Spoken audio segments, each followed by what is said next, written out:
வணக்கம். அக்ஷய திருதியை நல்வாழ்த்துக்கள். அக்ஷய திருதியை பற்றி என்னன்னு பார்ப்போம். பொதுவாக டிவியில் ஆட் எல்லாத்தையும் பார்த்து அக்ஷய திருதியைனா நகை வாங்குறதுக்கு தான் ரொம்ப ஃபேமஸ், தங்கத்துக்குன்னு மட்டும் நினச்சிட்டு இருக்கோம். அதோட சிறப்பு என்னங்கிறத பற்றி இல்லாமல் நம்ம இப்போது இந்த வீடியோவில் தெரிஞ்சுக்கலாம். அக்ஷய திருதியை பொதுவாக சித்திரை மாதம் அமாவாசைக்கு அப்புறம் வர்ற 3வது நாள். திருதியைனா 3, அதாவது வளர்பிறையில் வர்ற 3வது திருதியை தான் அக்ஷய திருதியாக கொண்டாடப்படுது. இது தங்கத்துக்கு மட்டும் இல்லை, நிறைய இம்பார்ட்டன்ஸ் இந்த அக்ஷய திருதியைக்கு இருக்கு. அக்ஷயம் அப்படின்னா அந்த சமஸ்கிருத வார்த்தைக்கு என்ன அர்த்தம்னா குறையாதது, மேலும் மேலும் மேலும் வளரக்கூடியதுன்னு. அதனால தான் பொதுவாக இந்த நாளில் என்ன பண்ணுறா, தங்கம் அது மாதிரி நல்லா மேலே மேலே வளர்றதுக்கு தேவையான பொருளை வாங்குறேன். ஆனால் தங்கம் மட்டும்தான் இல்லை, மற்ற பொருட்களும் நிறைய முக்கியமான பொருட்கள்லாம் வாங்கலாம், எல்லாம் பண்ணலாம். அக்ஷய திருதியில் என்னென்னா, நம்ம எந்த ஒரு காரியத்தை தொடங்கினாலும் அது எந்தவித தடங்களும் இல்லாமல் கண்டினியூஸாக வளர்ந்துட்டே இருக்கும். அதனால இந்த நாளில் நம்ம என்ன பண்ணலாம், புதுசாக ஒரு வியாபாரம் அது மாதிரி ஆரம்பிக்கிறதுக்கும் உபயோகப்படுத்திக்கலாம். நல்ல காரியங்களுக்கு, குழந்தைகளுக்கு பொதுவாக அக்ஷராபியாசம்லாம் இந்த நாளில் பண்ணால் ரொம்ப நல்லது. இந்த வேதம் கற்றுக்கிறதுக்கு இந்த நாள் ரொம்ப சிறந்த நாள். வேதம் கற்றுக்கணும்னு கண்டிப்பாக எல்லா குழந்தைகளுக்கும், உபநயனம் ஆன குழந்தைகளுக்கு நம்ம வேதம் கற்றுக் கொடுக்கறத ஒரு முக்கியமான ப்ரொசீஜராக வச்சுக்கணும். ஸ்கூலும் படிக்கட்டும், அதே நேரத்தில் இதையும் நம்ம கற்றுக் கொடுக்கணும். அதுக்கு இந்த நாள் ரொம்ப முக்கியமான நாள். அப்புறம் இதில் இன்னும் என்னென்ன இம்பார்ட்டன்ஸ் இந்த நாளில் இருக்குங்கிறத நம்ம பார்க்கலாம். இந்த அக்ஷய திருதியை நாள் என்னென்னா, மகாலட்சுமி பார்க்கடல்லேருந்து சமுத்திரத்தை கடைஞ்சா பார்த்தீங்களா, அப்போ பார்க்கடல்லேருந்து நேர பெருமாளோட மார்பிளை ஏறி அமர்ந்த நாள். அதனால ரொம்ப மகாலட்சுமிக்கு ரொம்ப முக்கியமான நாள் இது. அப்புறம் இன்னும் என்னென்ன இதுன்னா, மகாலட்சுமிக்கு உப்பு லக்ஷ்மியோட கடாட்சம் அம்சம்னு சொல்லுவாள். அதனால நம்மளால எல்லாராலையும் தங்கத்தை இன்னைக்கு வாங்கிட முடியும்னு சொல்ல முடியாது. அதனால நம்ம அட்லீஸ்ட் எப்பவும் குறையாம நமக்கு தேவைப்படுற பொருட்களான உப்பு, அப்புறம் மளிகை சாமான் அது மாதிரி ஐட்டமை கூட இன்னைக்கு வாங்கி மளிகை தளிகை பண்ற இடத்துல சமையல் அறையில எந்த பொருளும் குறையாம இன்னைக்கு பார்த்துட்டா ரொம்ப நல்லது. அப்புறம் இன்னைக்கு முக்கியமான விஷயம் என்னன்னா, அமங்கலமான வார்த்தைகள் எல்லாம் ரொம்ப எப்பவுமே உபயோகப்படுத்தக்கூடாது, முக்கியமா இந்த நாள்ல உபயோகப்படுத்தக்கூடாது. அப்புறம் கடனும் கொடுக்கக்கூடாது, கடன் வாங்கக்கூடாது. ஆனா என்னன்னா, இன்னைக்கு அதுக்கேற்பவே சந்தர்ப்பம் கடன் கொடுக்குற மாதிரியும் வாங்குற மாதிரியும் அமையும். பட் நம்ம அதை அவாய்ட் பண்ணணும். அப்புறம் மாமிச உணவுகள், இந்த மது பழக்கம் அதெல்லாம் இந்த நாள்ல அவாய்ட் பண்ணா ரொம்ப நல்லது. ஆனா தானம் கொடுக்கறது, கடன் தான் கொடுக்க கூடாதுன்னு சொல்லியிருக்கு. தானம் கொடுக்கறது இந்த நாள்ல ரொம்ப இம்பார்ட்டன்ட். எல்லாரும் என்ன தங்கம் வாங்கணும்னு இது பண்றாங்க. தங்கம் வாங்கறதோட இல்லாம ஏழையா இருக்கிறவாளுக்கு தங்கமே வாங்க முடியாது, ஆனா வாங்கணும்னு ஆசையோட இருக்கா இல்லையா, அவளுக்கு அட்லீஸ்ட் குறைஞ்சது ஒரு 1/2 கிராம்லயாவது ஒரு காயின் கொடுத்தோம்னா இன்னைக்கு நம்ம தானமா என்ன கொடுக்குறோமோ அது பல மடங்கா நமக்கே திரும்பி பெருகி வரும்னு சொல்லுவாங்க. அப்புறம் இந்த நாள்ல அன்னதானம் ரொம்ப சிறப்பானதா நிறைய புராணங்கள்ல குறிப்பிட்டிருக்கா. அதுவும் தயிர் சாதம் இருக்கு இல்லையா, தயிர் சாதத்தை வெயில் காலம் வேற ஏற்கனவே கேட்க வேண்டாம், ரொம்ப கஷ்டப்படுறவாளுக்கு இன்னைக்கு தயிர் சாதமா தானமா கொடுத்தாருன்னா அவளோட 3 தலைமுறைகளுக்கு உணவு பஞ்சமே இருக்காது, ரொம்ப நல்லதுன்னு போட்டிருக்கா.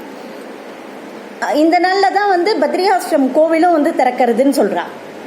அப்புறம் இந்த அக்ஷய திருதியைக்கு இன்னும் மீதி என்னென்ன சிறப்புகள்னா, பரசுராமர் ஜெயந்தி, பெருமாளோட அவதாரம் பரசுராமர். நம்ம ஏற்கனவே நம்ம வீடியோல எல்லாம் கதையெல்லாம் பார்த்துருக்கோம். அவரோட ஜெயந்தியாவும் இந்த நாளை கொண்டாடுற, அவர் இன்னைக்கு தான் அவதாரம் பண்ண இது கணக்குன்னு. இது நம்மளுக்கு பார்த்தீங்கன்னா கோவா கொங்கன் பகுதியெல்லாம் இன்னைக்கும் பரசுராம கஷேத்திரமாக தான் சொல்றோம் நம்ம பரசுராமர் ஜெயந்தி. அப்புறம் வியாசர் இருக்கார் இல்லையா, வியாசர் விநாயகரை வச்சு மகாபாரதம் எழுத சொன்ன இல்லையா, விநாயகருக்கு கட்டளையிட்டு இன்னைக்கு எழுதலாம் அப்படின்னு சொன்னனாலும் இந்த அக்ஷய திருதியை தானே. அப்புறம் திரேதா யுகம் அது தொடங்கினதும் அக்ஷய திருதியை நாளில் தான் தொடங்கியிருக்குன்னு சொல்கிறேன். இன்னும் முக்கியமான இதெல்லாம் என்னென்னு பார்த்தோன்னா, பரசுராமர் ஜெயந்தி, மகாபாரதம் தொடங்கப்பட்டது. அப்புறம் திரௌபதிக்கு மானபங்கப்படுத்தினா இல்லையா அரசவையில், அப்போ அவள் புடவை இல்லாமல் இது பண்ணும்போது அவ கோவிந்தான்னு கூப்பிடும்போது அவர் பெருமாள் புடவையை சுரந்தர கொடுத்தாருன்னு தெரியும் இல்லையா, அவர் அக்ஷய குறையாம வளரட்டும் அப்படின்னு சொன்னா அவ புடவை வளர்ந்துட்டே இருந்தது இல்லையா, அதுவும் இந்த நாள்.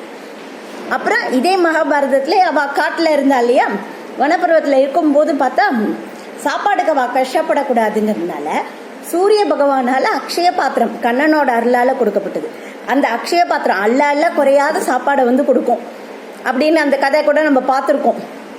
இன்னும் நல்லா இருக்கும் அந்த கதை. கிருஷ்ணர் வந்து வருவார், ஒண்ணுமே இல்லையே, அவ திரௌபதி கடைசியா சாப்பிட்டு முடிச்சுட்டானா அதுல இருந்து வரவே வராது. கிருஷ்ணர் வருவார், அப்ப அதுல ஒரு பருக்க ஒட்டின்னு இருக்கும் அப்படின்னு ஒரு கதை கூட இருக்கும். நம்ம அப்புறம் இன்னொரு நிகழ்வுல அந்த கதையை பத்தி பார்க்கலாம். அந்த நாளும் இந்த அக்ஷய திருதியை தான் சொல்றான். அதான் அக்ஷய குறைய குறைய இதுவாகாம நடந்துட்டே இருக்குங்க. அதனால நம்ம தங்கம் மட்டும் இல்லாம இந்த நிகழ்வுகளையும் தெரிஞ்சுட்டு பண்ணினோம்னா ரொம்ப நல்லது. இன்னும் நிறைய விஷயங்களுக்கு வந்து அக்ஷய திருதியை ரொம்ப இது. நார்த்ல எல்லாம் என்னன்னா கணக்கு தொடங்குறதுக்கு வந்து இந்த நாளை வந்து உபயோகப்படுத்திக்கிறான், புது கணக்கு தொடங்க ஆரம்பிக்கிறது. அப்புறம் சித்திரகுப்தர் குபேரர் இருக்கார் இல்லையா, குபேரர் வந்து பணத்துக்கே அதிபதின்லாம் கேள்விப்பட்டிருக்கோம். ஒரு முறை அவர் ராவணன் கிட்ட எல்லாத்தையும் இழந்துட்டு என்ன பண்ணினும் போது பெருமாளை வேண்டி அவருக்கு எல்லா பணமும் வந்து பணத்துக்கு அவர் தான் கடவுளுங்கிற மாதிரி, பணத்தோட ராஜாங்கிற மாதிரி பெருமாள் அவருக்கு வரம் கொடுத்தாரு. எல்லாம் இது இருக்கு இல்லையா, அதுவும் இந்த அக்ஷய நாள்ல தான், அக்ஷய திருதியை அன்னைக்கு தான். அதனாலதான் இந்த அக்ஷய திருதியை அன்னைக்கு பார்த்தா என்னன்னா நிறைய பேர் வந்து இந்த குபேர பூஜையும் வந்து இந்த நாள்லயும் பண்றா, தீபாவளி நாள்லயும் பண்ணுவா, இந்த நாள்லயும் வந்து பண்றா. அவர் வந்து பெருமாளையும் லட்சுமியும் சேர்ந்து வணங்கி அவரை இன்னைக்குதான் வந்து அவர் லட்சுமி பூஜை கொண்டு வரான். குபேர பூஜையும் பண்றா, குபேரர் லட்சுமி பூஜையும் பண்ற நாள் இது. அதனால நம்ம வந்து இந்த அக்ஷய திருதியோட என்னென்ன சிறப்புங்கிறத தெரிஞ்சுட்டு போய் தங்கம் வெள்ளி அதெல்லாமும் வாங்கி நல்லா இது பண்ணுவோம். இன்னைக்கு என்னென்ன பண்றோமோ அது மேல மேல மேல வளரும் நமக்கு. நம்மளால வந்து தங்கம் வெள்ளி மட்டும் வாங்க முடியலன்னா உப்பு சொன்னேன் இல்லையா, உப்பு ரொம்ப நல்லது. அதே மாதிரி வெள்ளி பொருட்களும் இன்னைக்கு வாங்கலாம். பிளாட்டினம், அந்த பிளாட்டினம் பொருட்களும் வந்து ரொம்ப நல்லது. அப்புறம் புதுசா ஒரு கல்வியெல்லாம் நம்ம இப்ப தொடங்கணும்னு நினைக்கிறோம் வச்சுக்கோங்களேன், அதுக்கு இந்த நாள். ஏன்னா இது வந்து அக்ஷயம் குறையாதது, மேல மேல வளர்ற நாள்னால அந்த கல்வியை ஆரம்பிக்கலாம்.